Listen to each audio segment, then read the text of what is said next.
La première édition du forum en leadership intitulé Oser Africa Tour 2025 a été lancée le 5 avril à Brazzaville.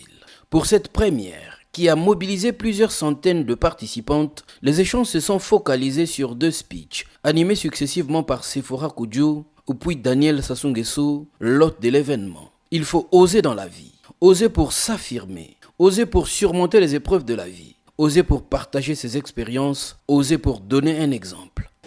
Ça part d'une frustration de voir autant de femmes talentueuses, mais qui demeurent invisibles, qui ont peur d'oser, de se mettre devant, à cause notamment des construits sociaux, parce que très souvent, dans nos pays à dominance patriarcale, on dira que la place de la femme est à la cuisine.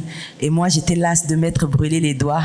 J'ai décidé de sortir de cette cuisine et je ne veux pas sortir toute seule. Je veux emmener les autres avec moi. Pour la co-organisatrice de cet événement, les clés de la réussite à travers le leadership sont accessibles à ceux qui font montre d'audace, d'aptitude à se transcender par des connaissances acquises et l'esprit entrepreneurial.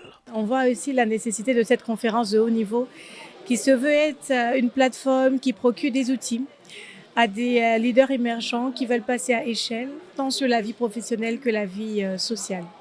Nous avons partagé 12 stratégies, 12 choix stratégiques pour oser. C'est un voyage qui permet une transformation personnelle sur l'état d'esprit, sur la façon de concevoir les choses, mais surtout sur la prise d'initiative et les changements nécessaires pour pouvoir apporter des résultats durables dans ce que nous sommes en train de rechercher en conformité avec nos ambitions professionnelles ou nos ambitions personnelles. Après Brazzaville, Oser Africa Tour 2025 prendra son bâton de pèlerin à travers d'autres villes du continent avec des masterclass afin de booster, inspirer les femmes par des partages d'expériences et les former à travers les astuces qui ont aidé les plus grandes figures africaines à s'élever par le travail.